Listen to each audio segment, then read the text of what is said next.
Olá, boa tarde a todos. Esperando um pouquinho para o pessoal entrar.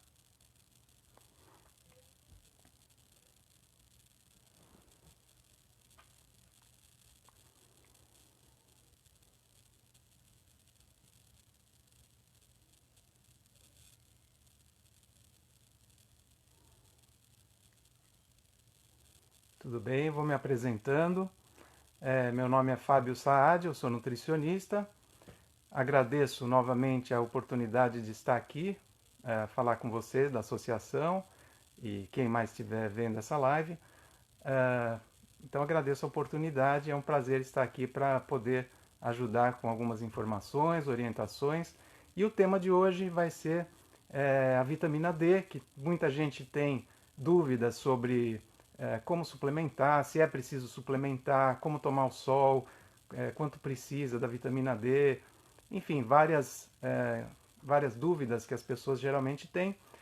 E também falar sobre algumas outras vitaminas, que é a K2 e o magnésio, que são vitaminas que estão associadas também, que devem ser associadas à vitamina D, para a gente ter um aproveitamento melhor, principalmente nessa questão da parte óssea. Fernanda, tudo bem? Oi, como é que tá?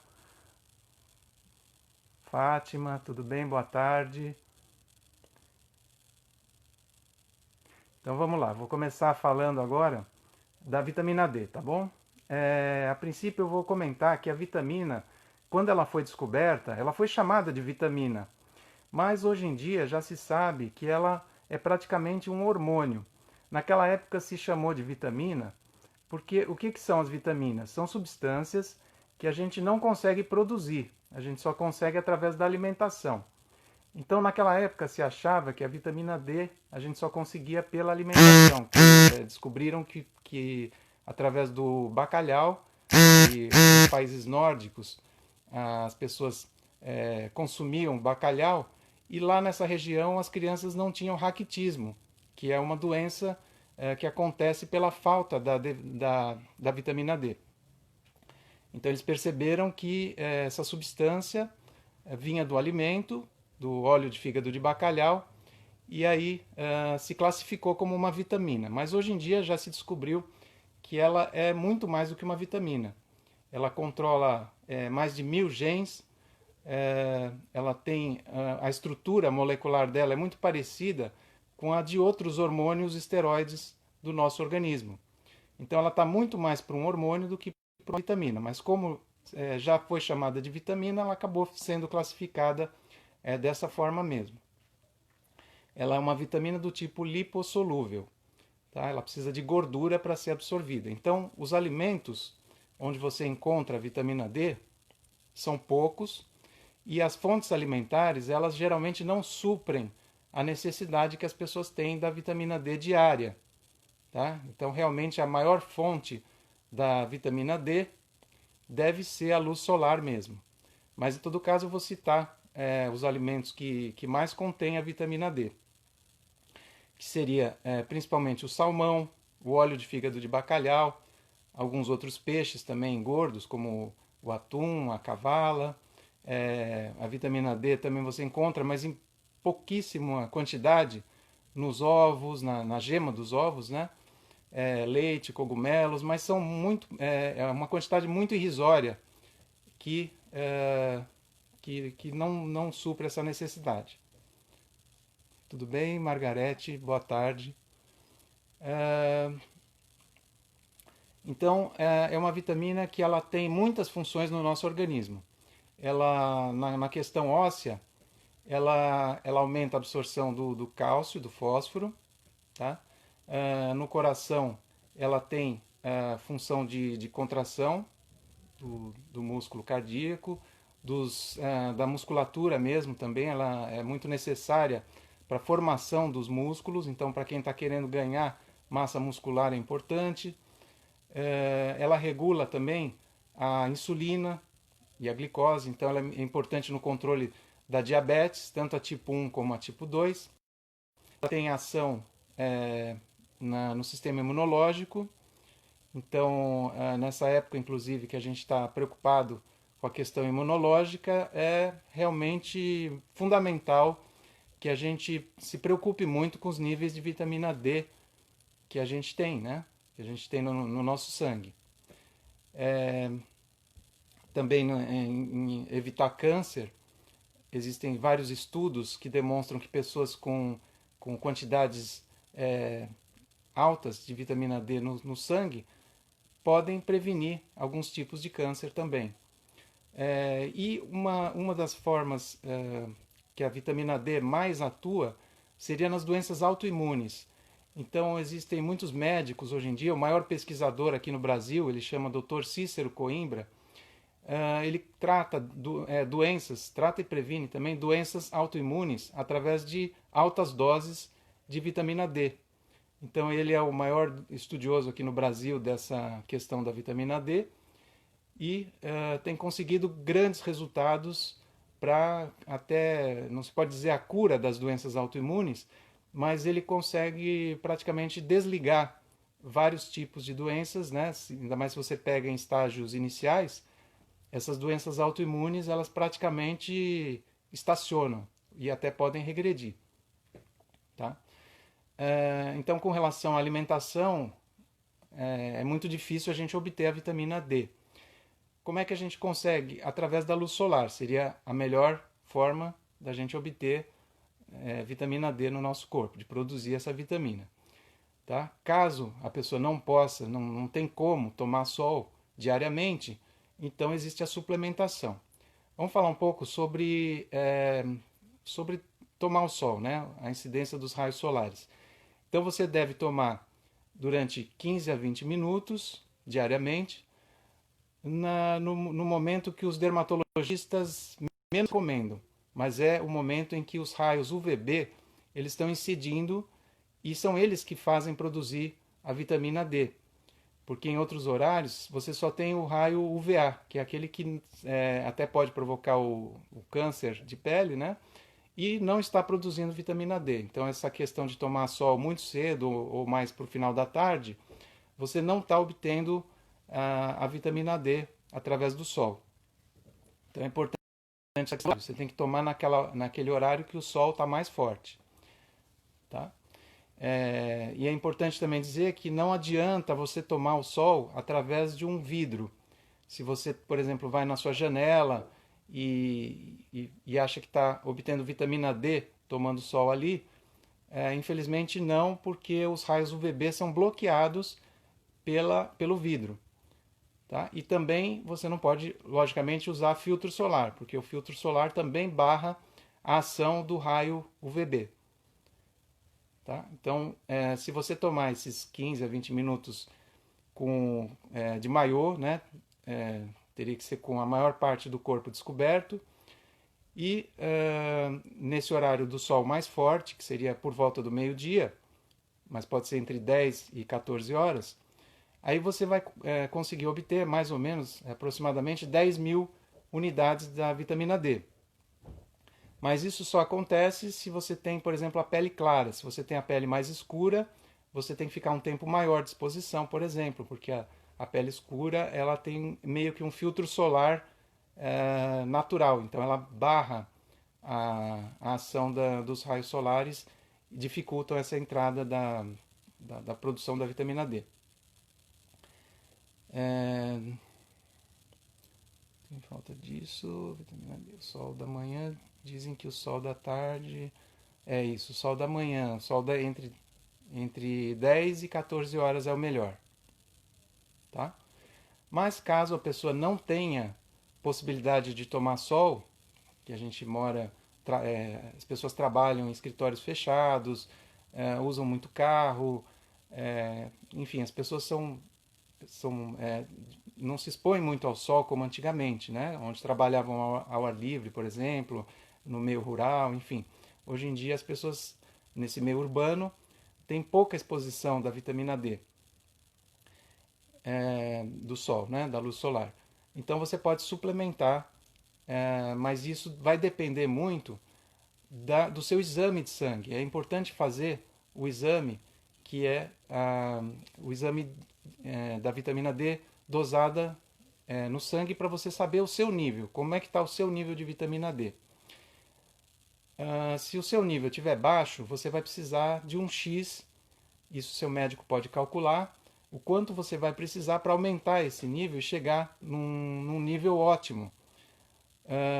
O valor de referência que os laboratórios usam aqui no Brasil, eles são muito baixos. Eles mais ou menos indicam para você não ter aquelas doenças que eu estava comentando, que é o raquitismo nas crianças, a osteomalácia para os adultos, né? Então eles colocam como acima de 20 já seria um valor aceitável, já seria um valor que você já está adequado.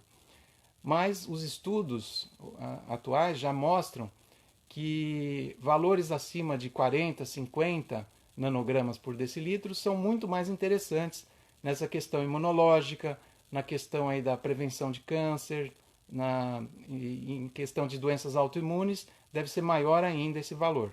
Tá? Mas para doenças autoimunes e doses altas de vitamina D, somente com acompanhamento médico, de médicos treinados, especializados nisso, porque como ele aumenta muito a absorção do cálcio, isso pode causar calcificações em tecidos, em órgãos, na parte óssea também. Você pode ter problemas sérios de calcificação, inclusive de calcificação de aorta, coronárias, e aí pode ser muito perigoso fazer essa suplementação sem um acompanhamento. E também os médicos vão pedir outros exames para acompanhar, além da vitamina D, o cálcio, paratormônio, enfim, outras dosagens para para poder te acompanhar, tá bom? Então, basicamente, as pessoas precisam por volta de 5.000 unidades diárias a 10.000, que é mais ou menos esse valor que é produzido quando você se expõe ao sol durante esses 15, 20 minutos que eu comentei agora há pouco. Né? Então você produz mais ou menos 10.000 unidades, mas nunca suplemente por conta própria, é bom você ter sempre uma orientação, principalmente sabendo qual é o seu nível atual de vitamina D, e aí você vai acompanhando isso através de dosagens no sangue, a cada 3 meses, enfim, depois pode ir espaçando, mas precisa de alguém te acompanhar nisso aí. Muitas vezes as pessoas se assustam um pouco com os valores que os suplementos têm.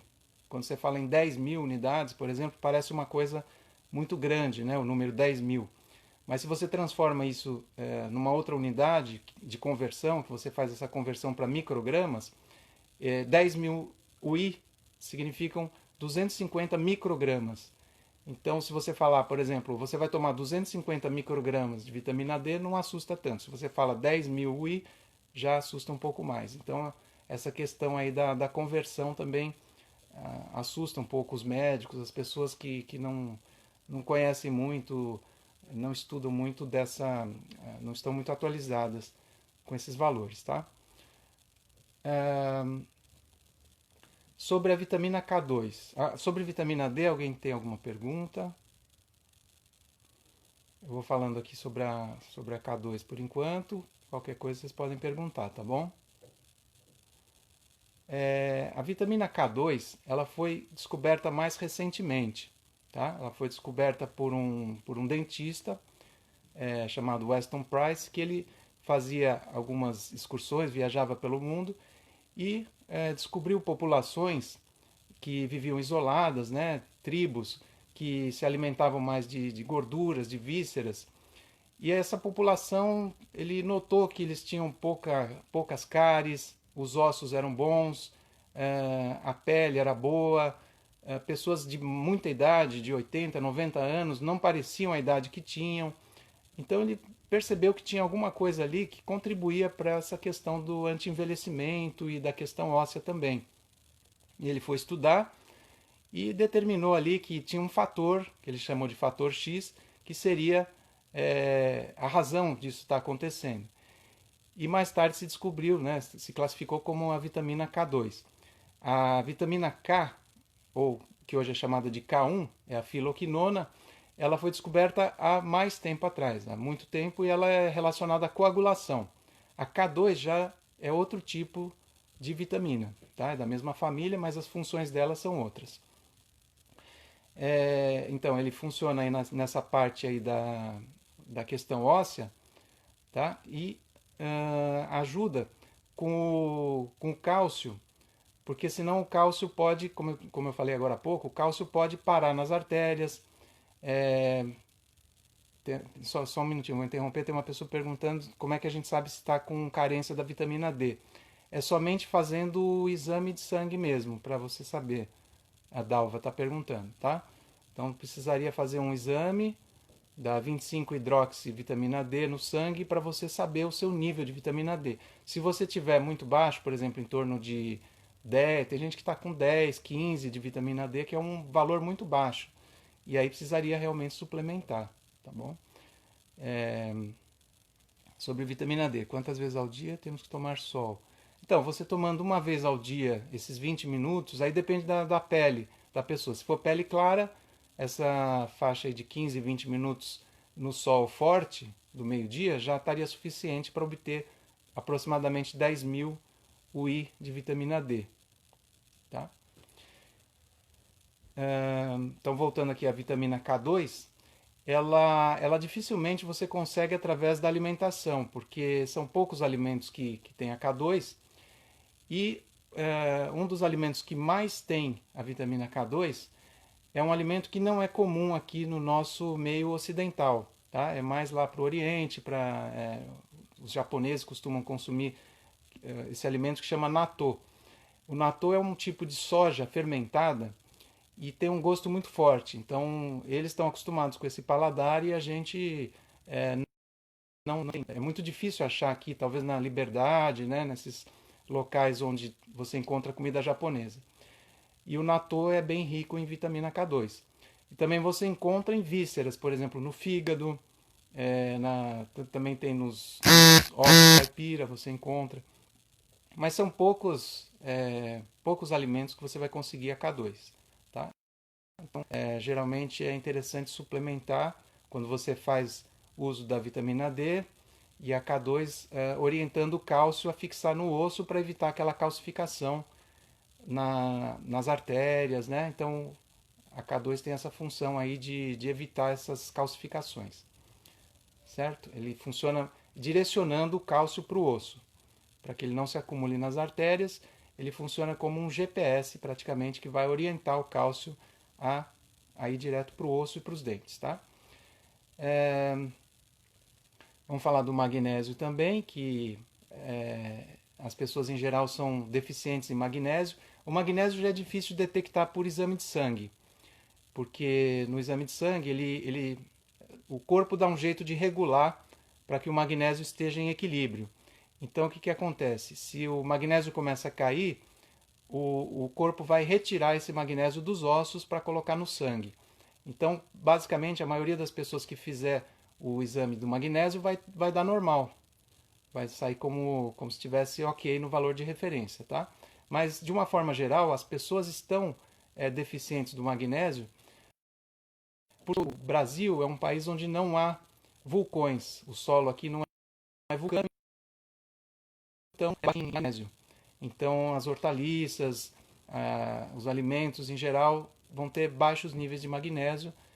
Então, a gente consome menos do que a gente precisa, tá? Então, em geral, também pode ser necessário a suplementação, dependendo da sua alimentação. Mas você encontra magnésio geralmente nas folhas verdes escuras, tá? Por exemplo, espinafre, brócolis, agrião, couve, todas essas folhas de verde mais escuro, tá? Tem nas castanhas também, nas sementes. Como é que para que o magnésio funciona no nosso organismo? Ele tem mais de 350 funções. Então a gente precisa do magnésio para muita coisa, tá? Ele é cofator de várias ações no nosso organismo. Então vou falar aqui algumas delas. Ele controla, por exemplo, a arritmia, ele controla os batimentos cardíacos, ele regula o intestino. Então as pessoas que têm intestino preso, pode ser que seja por falta de magnésio, por exemplo.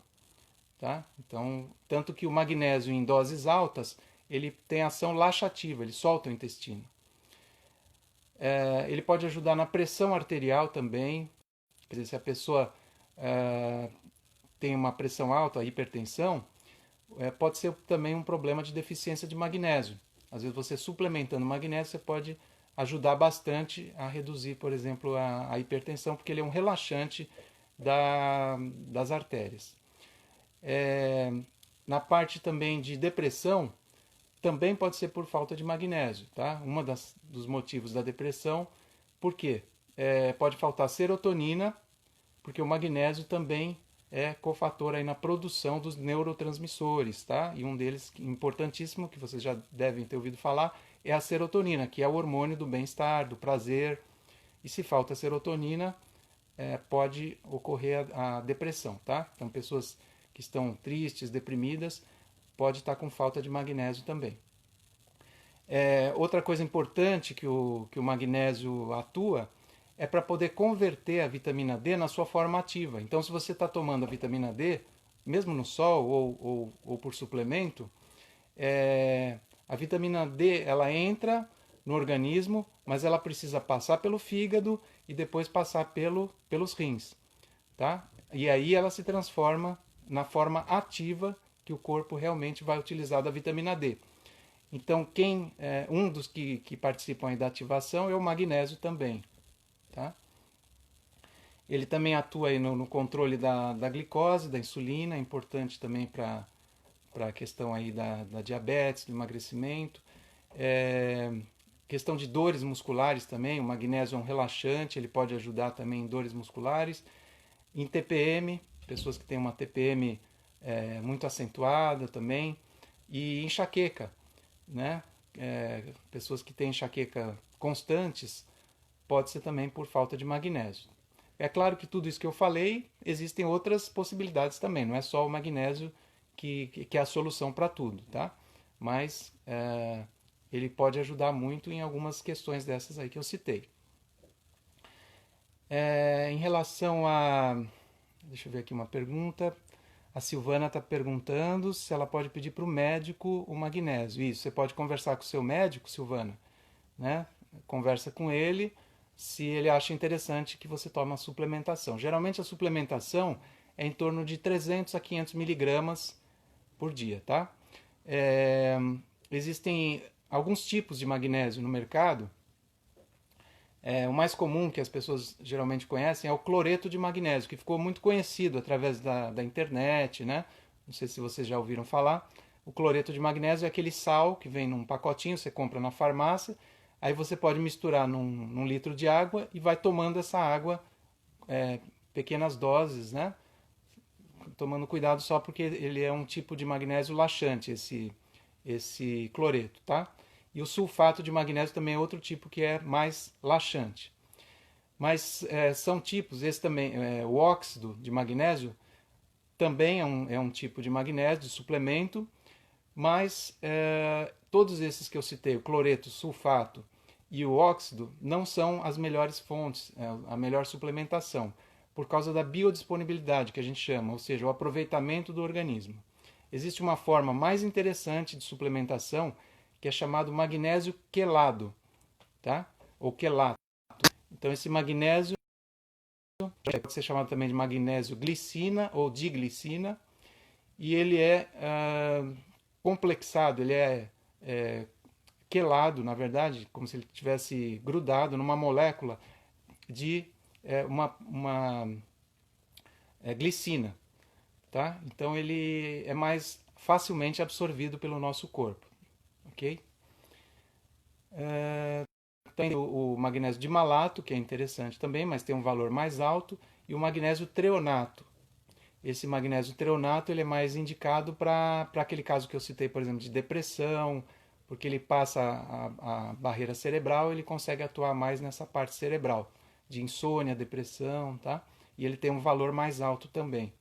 Então, de uma forma geral, o magnésio quelado, que é esse que eu comentei, complexado com o aminoácido glicina, ele pode ajudar bastante, tá bom? E só tem que tomar cuidado as pessoas que tomam suplementos de cálcio. Então tem gente tomando suplemento de cálcio em dose alta que às vezes o médico passou mesmo, né? Mas o cálcio de uma forma isolada, sem o magnésio, sem a K2 e sem a vitamina D, por exemplo, ele pode ser prejudicial. Tem vários estudos mostrando que o cálcio em altas doses, que seria para até prevenção da osteoporose, na verdade pode causar problemas cardíacos se esse cálcio se depositar nos locais errados, como por exemplo nas artérias, né, nas coronárias, aorta, e aí fazer essa calcificação levando a problemas cardiovasculares até, tá? Pode calcificar o coração e aí você tem um problema sério aí. Então, tomar suplemento de cálcio isoladamente não é uma boa ideia, tá? Tem que ter uma boa orientação. Alguém tem perguntas sobre isso? O ômega 3, né? A Dalva perguntando. Então, o ômega 3 é um outro suplemento, tá? É o óleo de peixe. O ômega 3 é interessante também para várias coisas. Ele tem a função aí também cardiovascular, né? Prevenção de diminuir triglicérides. Só tem que tomar cuidado com a marca do ômega 3. Tem muito ômega 3 barato no mercado e que não atende em termos de qualidade. Então, o ômega 3 você não pode economizar muito para comprar, tem que comprar um bom mesmo, para você ter certeza que ele está purificado de metais tóxicos, porque os peixes estão com mercúrio, com alumínio, né? Então, o ômega 3 tem que ser de boa qualidade, senão é melhor você não utilizar. Se for para usar um ômega 3 que pode estar oxidado, é melhor nem utilizar, tá? Então tem que saber bem a marca que você está usando, tá? Ok, mais alguma pergunta? Então a Neide está perguntando qual o melhor ômega 3. Aí geralmente as marcas importadas, né, elas são interessantes. Geralmente você encontra as marcas em sites importados ou no Mercado Livre. Aí você vê lá que ele é purificado de metais pesados, você vê a quantidade de DHA, de EPA, que são os óleos, os ácidos graxos importantes no ômega 3, tá? Então, todos os suplementos são necessários, mas sempre com orientação profissional, isso mesmo. O zinco, então, tem o Wagner perguntando sobre o zinco. O zinco também é super importante, tá? Ele não tem a relação com o que a gente falou aqui, mas também tem a relação com a parte imunológica, tá? O zinco é importante, ainda mais nesse momento que a gente está passando aí da pandemia, para você se prevenir. É interessante que você tome aí por volta de 15 a 30 miligramas por dia do zinco. Também o zinco quelado, isso é importante. A qualidade do mineral faz a diferença, tá? Então, o zinco quelado é o mais que tem a biodisponibilidade que você vai utilizar, porque se você tomar um suplemento muito barato, desses mais simples, né, que você compra em farmácia, qualquer um, aí você pode estar levando o gato por lebre e ele não vai ter a atuação realmente que poderia ter no seu organismo, tá? Então, para ter uma boa absorção, os minerais têm que ser quelados. Então, toma cuidado. Outro dia eu fiz também um vídeo que eu postei no meu canal do YouTube, tá? Para quem quiser seguir lá, Fábio Saad Nutricionista, eu costumo colocar alguns vídeos e eu estava comentando dos multivitamínicos, né? Que as pessoas geralmente chegam na farmácia, compram qualquer multivitamínico, esses geralmente e acham que isso aí vai ser legal, mas de repente pode ser um tiro no pé, porque você está comprando muitas vezes alguns tipos de minerais, vitaminas que você não está precisando suplementar, como eu cito lá no vídeo. O ferro, por exemplo, se a pessoa já tem um nível de ferro alto no organismo, você colocar mais ferro, aí você pode se complicar, tá? Então você vai ter oxidação, vai prejudicar o seu organismo. E outras vitaminas que podem vir em dosagens muito baixas. Tá? Então, por exemplo, se você está precisando de B12, sua B12 você dosou no sangue, você está com uma B12 muito baixa e você precisa aumentar essa B12, e naquele suplemento vem muito pouquinho, aquilo lá não vai praticamente te dar, não vai mexer nada no seu exame. Tá? Então você tem que tomar uma dose maior com uma orientação. tá? Então, vitaminas e minerais, em geral, as pessoas têm aquela ideia assim, ah, mal não vai fazer, tá? Em alguns momentos pode fazer mal, sim. Se você errar, pode fazer mal, tá? Então tem que ter um certo cuidado. Com relação à vitamina D, alguém tem mais alguma pergunta do magnésio K2?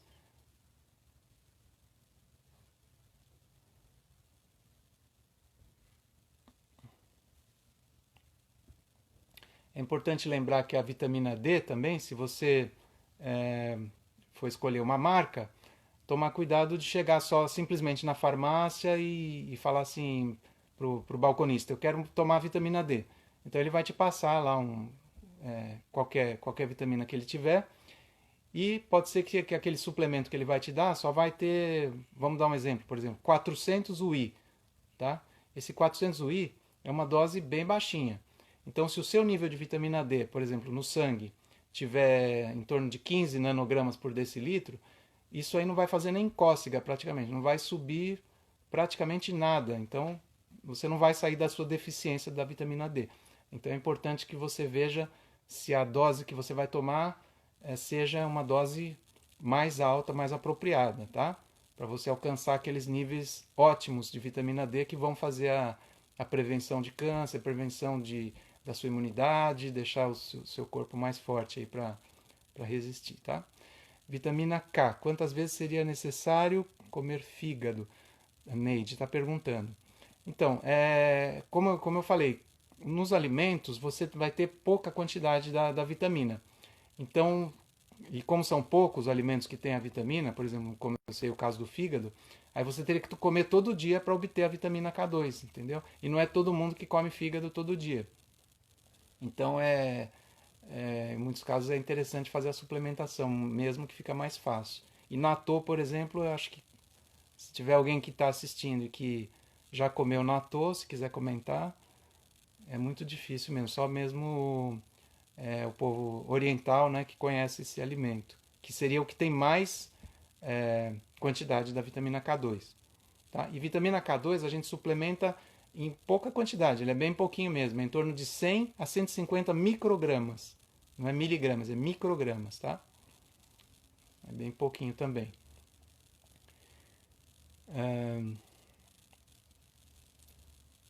Acho que basicamente é isso. Alguém tem mais alguma pergunta?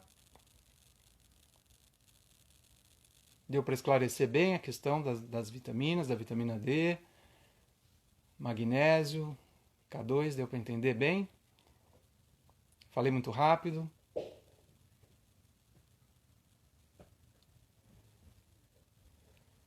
Tá bom?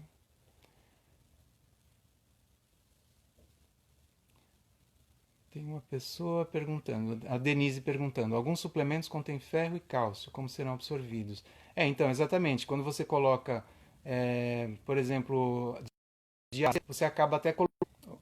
Opa, desculpa. Então, se você coloca esses multivitamínicos que tem muitas vitaminas ao mesmo tempo, uma pode até atrapalhar a absorção da outra, tá? Então, até uma outra questão aí dos multivitamínicos para você tomar um cuidado, tá?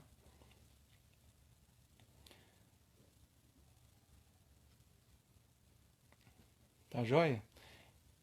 Então, basicamente é isso que eu tinha para falar para vocês sobre as vitaminas. Espero que tenha dado algumas informações úteis. E agradeço mais uma vez estar aqui. Agradeço a presença de vocês aí que vieram, que estão aí prestigiando, tá bom? E a associação também, mandando um abraço para todo mundo, para Fernanda. Agradeço mais uma vez. É um prazer estar aqui. Qualquer coisa, vocês podem me mandar dúvida, dar uma olhadinha lá no meu Instagram, no meu canal do YouTube também tem vídeos.